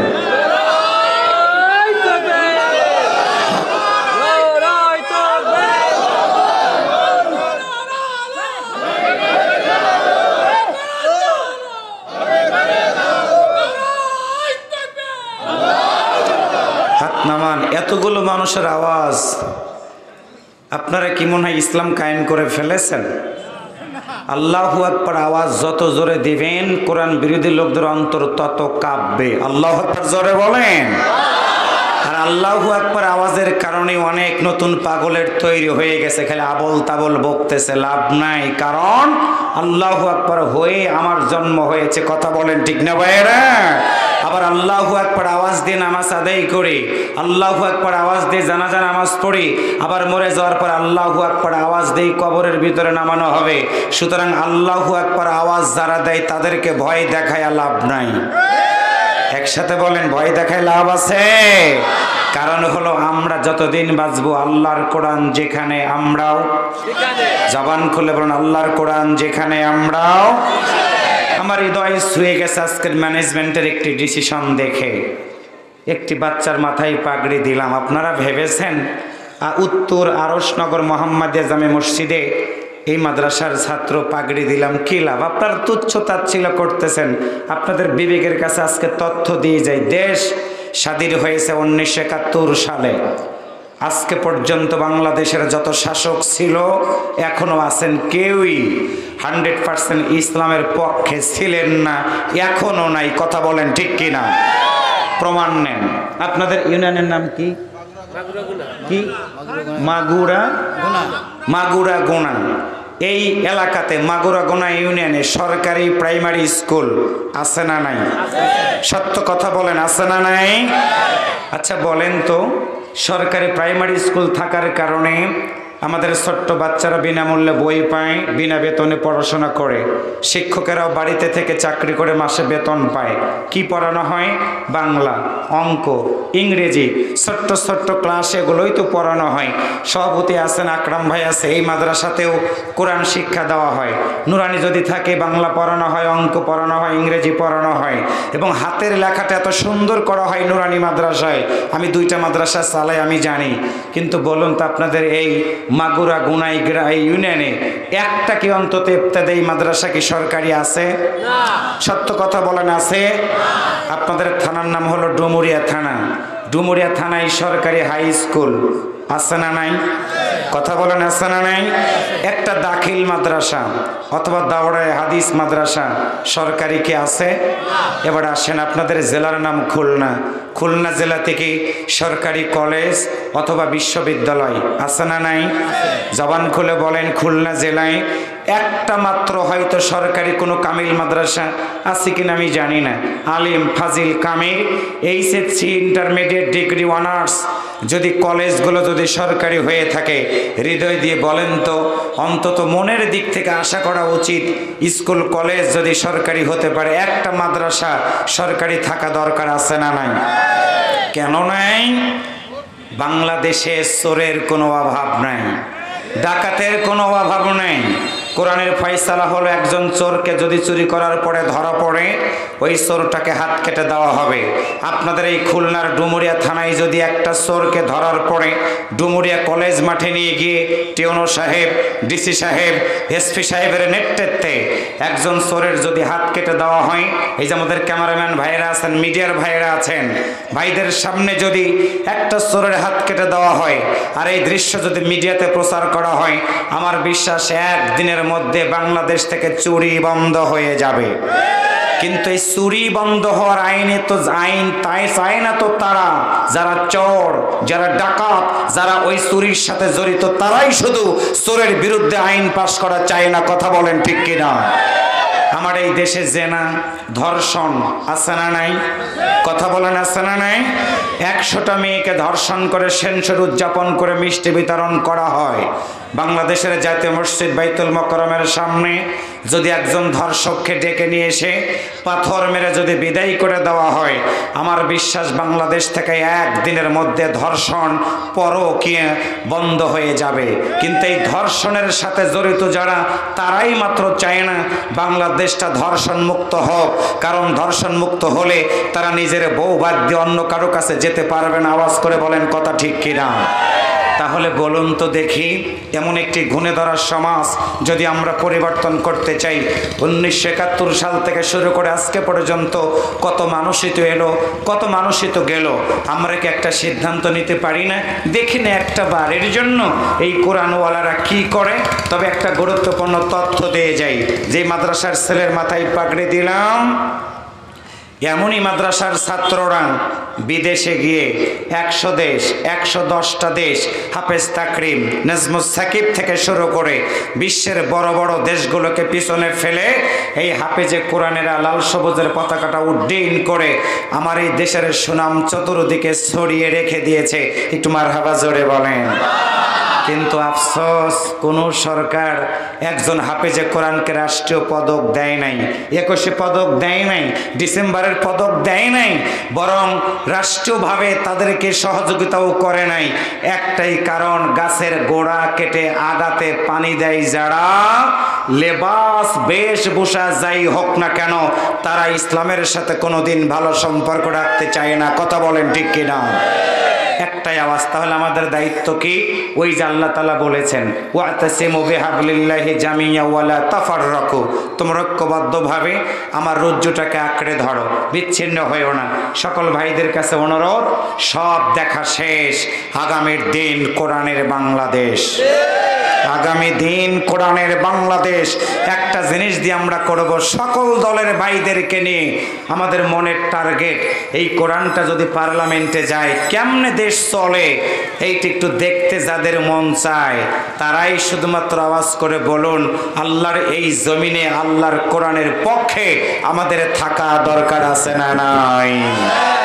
আসুন সেই কোরআনের কথা শোনানোর জন্য সূরা হুদ থেকে 2 নম্বর আয়াত তেলাওয়াত করেছি। কি আছে? আল্লাহ বলেন, আমি তো তোমাদের সৃষ্টিকর্তা। জবান খুলে কি একটু বলবেন আমাদের সৃষ্টিকর্তা কে?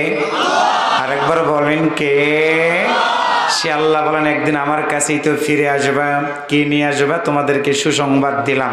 দুনিয়াতে 2টা বিষয় মেনে যদি আমার কাছে আসতে পারো, আমি আল্লাহ কথা দিলাম তোমাদেরকে জান্নাত দিয়ে দিব। আপনারা মনে হয় জান্নাতে যেতে চান না? একসাথে বলেন, জান্নাতে কি যেতে চান? তাহলে 2টা কাজ করব। একসাথে বলেন কয়টা? আরেকবার বলেন কয়টা? আচ্ছা, বিয়ে করো নাই কারা কারা? একটু হাত তোলো তো দেখি যারা বিয়ে করো নাই। কোনো যুবক নাই রে ভাই। যুবকরা মনে হয় মেলাতে পিছনে কয়েকজন দেখতেছে, মানে ব্রাজিল গ্রুপ গোলখা পার্টি মনে হইতেছে আর কি। আচ্ছা হাত নামাও, যারা বিয়ে করে নাই তারা একটু একসাথে আওয়াজ করে বলো তো দেখি আল্লাহু আকবার। যারা বিয়ে করো নাই, যারা মুরব্বীরা না, যারা বিয়ে করো নাই তারা একটু বলো তো আল্লাহু আকবার। আচ্ছা এবার আমরা যারা বিয়ে করেছি, মাইকলা বিয়ে করছে কিনা জানি না, তুমি বিয়ে করছো? দোয়া করে দেবো তোমার জন্য বউ আল্লাহ মিলাই দেয়। এবার আমরা যারা বিয়ে করেছি না, দেখি আমাদের অবস্থাটা কি দাঁড়ায়, একটু খেয়াল টেল রাখেন তো দেখি। যারা বিয়ে করেছে আমরা একটু বলি আল্লাহু আকবার, আরেকবার বলি আল্লাহু আকবার। আবার শুনে মনে হচ্ছে বিয়ের বয়স এখনো আছে, সুবহানাল্লাহ জোরে বলেন। মানে বয়স হয়ে গেছে, মিছিল থেকে দূরে রাখা যায় না, বয়স হয়ে গেছে, ইমানের আওয়াজ বন্ধ করা যায় না। আওয়াজ করে বলেন কথা ঠিক না ভাইরা? সেই দুইটা কথা কি? আল্লাহ বলেন আল্লাহ তা'বুদু ইল্লাল্লাহ। তুমি যদি মানুষ হও যতদিন বাঁচবা, আল্লাহ তা'বুদু ইল্লাল্লাহ, আমি আল্লাহ ছাড়া কারো ইবাদত করবে না। তাহলে বলুন তো যতদিন বাঁচবা আমরা ইবাদত করব কার? একসাথে বলেন কার? কথাটা বলেছেন কে? কোন সূরা? হুদ। কোন সূরা? কত নাম্বার আয়াত? 2। কত নাম্বার আয়াত? আল্লাহ বলেন তোমরা শুধু একটা কাজ করবে না, আর একটা দায়িত্ব দিলাম। কি? রসুলকে বললেন রসুল তুমি বলো ইন্নানি, নিশ্চয় আমি লাকুম মিনহু নাজির, আমি তোমাদের জন্য সতর্ককারী। রসুলের কথাগুলো আমরা যখন মানুষকে বলি তখন মানুষ আমাদের কথাগুলো শোনে কিন্তু মানতে চায় না। 2 নম্বর কাজ হলো রসুলকে মানতে হবে, নাজির সতর্ককারী। আল্লাহ বলেন হতাশা হয়ে যেতে পারে মানুষ, কারণ মুমিন জীবনে কোনো হতাশা নাই। আল্লাহ পরের শব্দটা যোগ করে বলেন অবাশির, রসুল তোমাকে যারা সতর্ককারী এবং সুসংবাদদাতা হিসাবে মানবে, আমি আল্লাহ কথা দিলাম তাদের জান্নাত দিয়ে দিব। তাহলে বলুন তো আবার জান্নাতে যদি যেতে চাই কাজ করব কয়টা? কথাটা বলেছেন কে? কোন সূরা? কত নাম্বার আয়াত? এবার আসেন ব্যক্তি জীবন 1 নাম্বার, একসাথে বলবেন ব্যক্তি জীবন, পারিবারিক জীবন, সামাজিক জীবন, রাষ্ট্রীয় জীবন। কি দিয়া? একসাথে বলেন কি দিয়া? আর একটু জোরে বলেন কি দিয়া? আসুন এটাই হলো আমার আজকের আলোচনা। আমি হৃদয় থেকে আপনাদের জন্য দোয়া করব। একটাই আশা, সন্ত্রাস জঙ্গিবাদ মুক্ত সমাজ, আল্লাহর আইন সৎলোকের শাসন গঠন করার মধ্য দিয়ে আমাদের জীবন শুরু হয়ে যাবে। সবাই একটু বলে ইনশাআল্লাহ। আসুন বিতাড়িত শয়তানের কাছ থেকে পানা চেয়ে নিয়ে আলোচনার দিকে ফিরে যাচ্ছি। আপনাদের এলাকা থেকে শয়তান আছে? মাঝে মাঝে উকি দেয় না? তাহলে পড়ুন, শয়তানের কাছ থেকে আমরা তো বাঁচতে চাই। কথা বলেন বাঁচতে চাই না ভাইয়েরা? প্রতিটা মানুষ, আমার আকরাম ভাই বলল ভাই পিছনে আমার বাবা ঘুমায়, আশেপাশে অনেক কবরস্থান আছে। ও ভাই তোমরা কেন তোমার বাবা মাকে কবরের ভিতরে রেখে দোকান দিয়ে কেমন ঘোরো? তোমার কি লজ্জা করে না? তুমি কি একদিন মরবা না? তুমি কোন বাবার সন্তান, কোন মায়ের সন্তান? তোমার তো ভাবা উচিত তুমি একদিন মরে যাবে, তোমাকেও রাখবে কবরে, সেদিন দোয়া পাবা না? পায়ে ধরে বলে যুবক বসার জায়গার নাই, যেখানেই তুমি আছো অন্তত মঞ্চের পাশে এসে দাঁড়িয়ে কোরআনের কথাগুলো শোনো। মনে রাখবা মরে যাওয়ার পরে তোমার নিজের আমল করার সব দরজা বন্ধ হয়ে যাবে, সেদিন বুঝবা কত দানে কত চাল। আমি তেলাওয়াত শেষ করব, আপনারা একটু আল্লাহু আকবার বলবেন। আল্লাহু আকবার বললে খুশি যেন হয় কে? রাগ যেন করে কে? শয়তান তো নাই, আছে কি ভাই? খোঁজ রাখবেন, শয়তান কোনোদিন দূরে সরে যায় না, যেখানেই থাকুক না কেন তার কাম খালি শয়তান কি করা। কথা বলেন ঠিক না ভাইরা? তাহলে পড়ুন সবাই আমার সাথে মেহেরবানি করে। আউযু বিল্লাহি মিনাশ শাইতানির রাজিম। বিসমিল্লাহির রহমানির রহিম।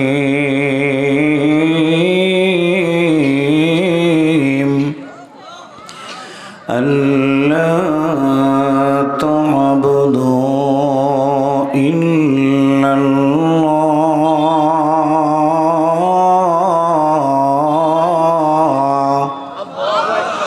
ইন্নানি লাকুম মিনহু নাযীরুন ওয়া বাশীর।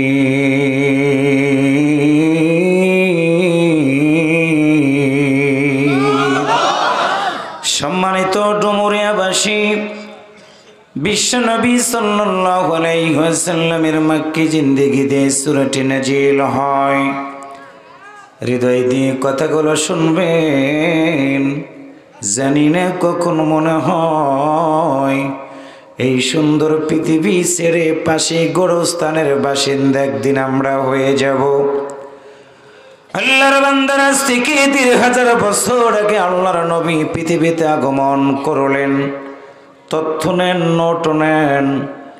ওই সময়টাকে বলা হতো আইয়ামে জাহিলিয়াতের যুগ, অন্ধকারের যুগ। কন্যা সন্তান জন্মগ্রহণ করলে জীবন্ত গলা টিপে হত্যা করে ফেলে দিত ওই সময়ের জালেমেরা।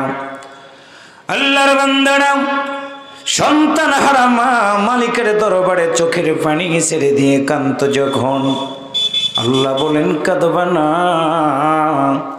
আমি আল্লাহর চিন্তা হলো ওয়াইজ ক্বালা রাব্বুকা লিল মালাইকাতি ইন্নী জাইলুন ফিল আরদি খলিফা। আমি আল্লাহ পৃথিবীতে প্রতিনিধি পাঠাবো, চিন্তা তোমরা করবা না।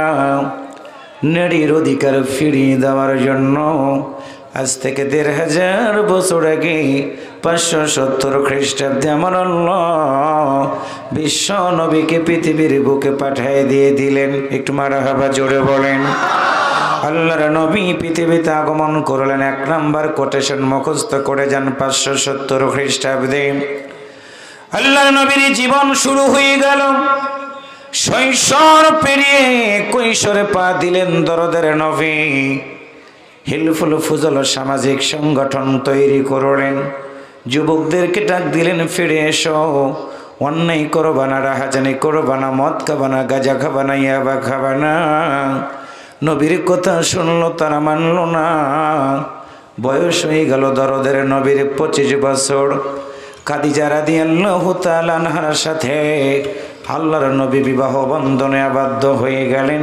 যুবক শুনে রাখো তুমি, খাদিজার বয়স ছিল তখন 40 বছর। একসাথে বলেন কত? আর একটু জোরে বলেন। আল্লাহর নবী খাদিজাকে ডাক দিয়া বলতো, খাদিজা রে, মনের ভিতরে বড় আমার আশা, সুন্দর একটি সমাজ গঠন করব। মানুষগুলোর মুখে আমি হাসি ফোটাবো। অন্যায় থাকবে না, রাহাজানি থাকবে না, ডাকাতি থাকবে না রে খাদিজা। চোখের পানি ছেড়ে দিয়ে খাদিজা বলল, স্বামী আমার অপেক্ষা করেন। আমি জানি আপনার মতো মহামানবের মাধ্যম দিয়ে আল্লাহ তাআলা হয়তো একটা সুযোগ করে দিবে। দরদার নবীর বয়স হয়ে গেল 40 বছর। একসাথে বলেন কত? আর একটু জোরে বলেন। আল্লাহর নবী হেরা পর্বতের গুহায় গিয়ে মালিকের দরবারে ডাক দিয়ে দিয়ে বলতো, আল্লাহ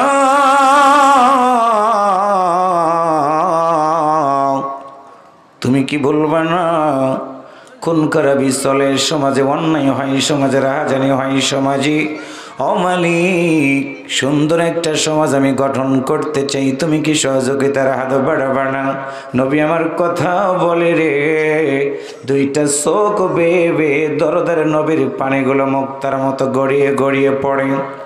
আল্লাহ বলেন, বন্ধুরে না না কাঁদবা না তুমি, কারণ হলো তোমার চোখের পানি আমি সইতে পারি না। 40 বছর বয়স হয়ে গেল নবীর। জিবরাইল আমিনকে পাঠাইয়া দিয়া নবীর কাছে সূরা আলাকের প্রথম 5টা আয়াত আল্লাহর পক্ষ থেকে নাজিল হয়ে গেল। আমার খুলনার ভাইয়েরা, 40 বছর পর্যন্ত নবী কিন্তু কোনো দলিল দিতে পারে নাই। বয়স হয়ে গেল 40 বছর, নাজিল হয়ে গেল আল কোরআন। প্রথম জিহাদের আয়াত নাজিল হয় নাই, রোজার আয়াত নাজিল হয় নাই, নামাজের আয়াত নাজিল হয় নাই। আয়াত নাজিল হয়ে গেল ইকরা বিসমি রাব্বিকাল্লাযী খলাক। বন্ধুরে পড়ো তুমি, কারণ পড়ার মাধ্যম দিয়ে মানুষের জ্ঞানের পরিধিটা বৃদ্ধি পেয়ে যায়। একটু আল্লাহু আকবার জোরে বলেন। আল্লাহর বান্দারা কলিজাটা ফেটে যায়। মানুষের পড়াশোনা থাকার পরেও আল্লাহর এই কোরআনের জ্ঞানটা না থাকার কারণে, ক্ষমতার কারণে শুধু বিগত দিনে অনেকবার চোখে পড়েছে। বক্তা ওয়াজ করার সময়, ইমাম সাহেব খুতবা দেওয়ার সময়, মেম্বারে বসে বক্তব্য দেওয়ার সময় কোরআনের জ্ঞান না থাকার কারণে অনেক বক্তার সামনে থেকে মাইক্রোফোন কেড়ে নিয়ে বক্তাকে থাপ্পড় দিয়ে ফেলে দিয়েছে। কথা বলেন ঠিক কিনা? আল্লাহর কসম করে বলে শুনে রাখেন, আল্লাহর কোরআনের মাহফিলে বসে মসজিদের মেম্বার থেকে ইমাম সাহেবের মাইক্রোফোন যারা কেড়ে নিয়েছে, শুনে রাখেন, দেখতে তাদের মানুষ মনে হতে পারে, কোরআনের ভাষায় হলো তারা হলো পিতৃ পরিচয়হীন জারোর সন্তান। আল্লাহর বান্দারা নবী পেয়ে গেল কোরআন। হেরা পর্বত থেকে বের হলেন, সুন্দর একটা উঁচু জায়গাতে উঠলেন। আজকে মাইকিং করা হলো, পোস্টারিং করা হলো। আকরাম ভাই মানুষের ঘরে ঘরে গেলেন কালেকশন করার জন্য, ব্যয় নির্বাহ করার কারণে। ১,৫০০ বছর আগে মাইক ছিল না, একটি উঁচু জায়গাতে উঠতো, ঘন্টার ধ্বনি বাজানো হতো। হেরা পর্বত থেকে বের হয়ে আল্লাহর নবী উঁচু একটা পাহাড়ের উপরে উঠে সব লোকদেরকে ডাক দিলেন। আবু জাহেলও আসলো, উতবা আসলো, সাইবা আসলো, সব দলের নেতারা আসলো। আল্লাহর বান্দারা আল্লাহর নবী 3টা প্রশ্ন করেছিলেন, তথ্য নিয়ে যান। 1 নাম্বার প্রশ্ন ছিল, আরবের লোকেরা তোমরা বলো আমার নামটা কি তোমরা কি বলবা না? আরবের লোকেরা বলেছিলেন তোমার নাম হলো মুহাম্মদ, বলো তো দেখি আমারে কি হিসেবে জানো? আরবের লোকেরা আবু জাহেল সহ এক বাক্যে বলেছিলেন তুমি তো আল্লাহ আমিন, আমাদের কাছে অনেক বিশ্বাসী মানুষ, একটু কি মারহাবা বলতে ইচ্ছা করে না? 3 নাম্বার বললেন আমাকে কি হিসেবে জানো?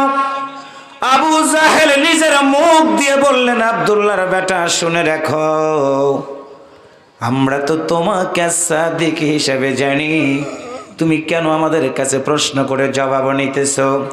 আল্লাহর নবীর কণ্ঠটা ভেঙে গেল, 2টা চোখ বেয়ে পানিগুলো গড়িয়ে গড়িয়ে পড়লেন। আরবের লোকেরা তোমাদেরকে জানাই দিলাম শুনে রাখো, 40 বছর পর্যন্ত আমি তোমাদেরকে ডাক দিয়েছি, সত্যের দিকে দলিল দিতে পারি নাই। আজকে হেরা পর্বতের গুহায় আল্লাহর পক্ষ থেকে সহিফা গ্রন্থ নাজিল হয়ে গেছে আমার উপরে, তোমরা কি আমার কথাগুলো শুনবে না? আবু জাহেল বলল বলো কি তোমার উপরে নাজিল হয়ে গেল? আল্লাহ রসুল বললেন কোরআন নাজিল হয়ে গেছে। আবু জাহেল বললেন বলো কি কোরআন? আল্লাহর নবী সুন্দর কণ্ঠ দিয়ে বললেন হুদাল লিন্নাস, আল্লাহ যেই কোরআনটা নাজিল করে দিয়েছে ওই কোরআনটা হলো পৃথিবীর সব মানুষের জন্য হেদায়েত। আবু জাহেল তাওরাত কিতাবের জ্ঞান রাখতো, তাকে বলা হতো আবুল হাকাম। জ্ঞানের পিতা ছিলেন দিনী ভাইরা। আবু জাহেল তাওরাত কিতাবের কথা মনে করে তিনি তো বললেন হ্যাঁ আব্দুল্লাহর বেটা যা বলেছে তাওরাত কিতাবে তো তাই লেখা আছে, সত্যায়িত করা দরকার। কিন্তু আমি যদি আব্দুল্লাহর বেটার কথাটা মেনে নেই, আরবের বুকে আমার মতো আবু জাহেলের নেতাগিরি চলবে না, ক্ষমতা দেখানো চলবে না। গরিবের সন্তান আব্দুল্লাহর বেটার কথাগুলো আমাকে মানতে হবে। না না পারবো না। ব্যক্তি অহংকার দেখায়া আল্লাহর নবীর সামনে প্রতিবাদ করলো, আওয়াজ দিয়ে বলল আব্দুল্লাহর বেটা এতদিন ছিল মুহাম্মদ আমাদের সন্তান তুমি, কিন্তু আজকে কোরআনের কথা বলার কারণে বাপদাদার ধর্মে তুমি চুনকালি লাগাইয়া নতুন ধর্মের কথা বলতেছ। বুঝতে পেরেছি তুমি মনে হয় এখন পাগল হয়ে গেছো। খুলনার মুসলমানেরা যে দল করেন না কেন, ইমানদার যদি হন, মুসলমানের মতো আওয়াজ করে বলুন তা আল্লাহর নবী কি 1 সেকেন্ডের জন্য পাগল ছিলেন? আল্লাহর নবীকে পাগল বলা হলো। আল্লাহ নবীর মনটা খারাপ হয়ে গেল।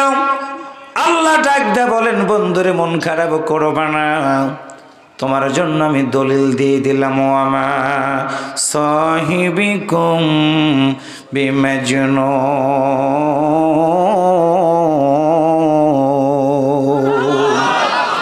রসুলের উপর আয়াত নাজিল হয়ে গেল, সান্ত্বনা দিলেন আমার আল্লাহ। রসুলকে খারাপ বলল কোরআনের দাওয়াত দেওয়ার কারণে। আমার খুলনার ভাইয়েরা, আমাদের দেশেও কিন্তু কোরআনের লোক অনেক ব্যানারে অনেকভাবে তারা কথাগুলো বলতে থাকে। আপনারই সন্তান, আপনারই চাচা, আপনারই বাপ, আপনারই ভাই, লোকটা ভালো, চেহারাও ভালো, চরিত্রও ভালো, কিন্তু আল্লাহর আইন চাই, সৎ লোকের শাসন চাই। এই অপরাধের কারণে আপন চাচা হয়া আপন ভাতিজাকে জেলখানার ভিতরে রিমান্ডে নিয়ে মিথ্যা মামলা দেয়। ইতিহাস ভুলে গেলে চলবে না, তাফসীর থেকে ইমানদারদেরকে হৃদয়ের খোরাক নিতে হবে। আল্লাহর নবীকে 1 নম্বর অপবাদ দিয়ে বলা হলো তুমি পাগল। আমি চ্যালেঞ্জ করে বললাম বাংলাদেশ সহ গোটা পৃথিবীর মানুষগুলো, দ্য 100 একটা বই লিখেছিলেন একজন খ্রিস্টান মানুষ। দ্য 100 বইয়ের ভিতরে 1 নাম্বার একজন ব্যক্তির নাম লিখেছিলেন আওয়ার গ্রেট প্রফেট মুহাম্মদুর রাসূলুল্লাহ সাল্লাল্লাহু আলাইহি ওয়াসাল্লাম। তাকে বলা হলো তুমি খ্রিস্টান হওয়ার পরে খ্রিস্টানের কেন লিখলা না, হিন্দুদের নাম কেন লিখলা না, বৌদ্ধদের নাম কেন লিখলা না? ওই লেখক বলেছে তোমরা শুনে রাখো, এমন একজন নাম আমি লিখেছি। 1 নাম্বার কথা হলো আকাশের নিচে জমিনের উপরে তার শরীরটার মধ্যে বিন্দু মাত্র কলঙ্কের দাগ নাই। মারহাবা বলা দরকার। এইটা হলো আসল তার চরিত্র। 2 নাম্বার হলো একজন ভালো মানুষের নাম যদি প্রথমে দেই আমার ব্যবসাটাও কিন্তু ভালো হবে, কারণ একজন ভালো মানুষ যদি সামনের কাতারে থাকে পিছনের লোকেরা দেখা দেখি করে আসবে। আল্লাহর বান্দার এইটা যদি হয় দুনিয়ার মানুষের আচরণ, তাহলে কোরআনওয়ালাদের শত্রুতা করা হয় জমি নিয়ে না, বাড়ি নিয়ে না, ঘর নিয়ে না, একটাই শুধু কারণ, সেটা হলো আল্লাহর জমিনে এই কোরআনের দাওয়াত দেওয়া। একটু কথা বলেন ঠিক না ভাইরা? আল্লাহর নবী আবু জাহেলের দলেরা প্রস্তাব দিল, ভাতিজা তুমি তো আমাদেরই সন্তান, একই বাড়িতে একই এলাকায় থাকি, কোরআনের দাওয়াত দিব না, বিনিময়ে তুমি যা চাও দিব। আমি আবু জাহেল প্রস্তাব দিলাম যদি আমার সাথে নেতাগিরি করতে চাও নেতা বানায় দেব।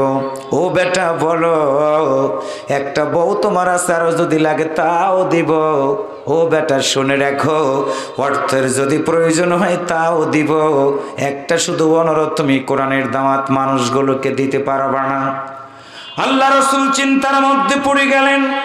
আমার আল্লাহ ডাক দিয়া বললেন, বন্ধুরে না না না না না, তোমাকে তো পাঠাইছি রিসালাতের দায়িত্ব দিয়ে মানুষের কাছে তুমি দাওয়াত পৌঁছিয়ে দাও।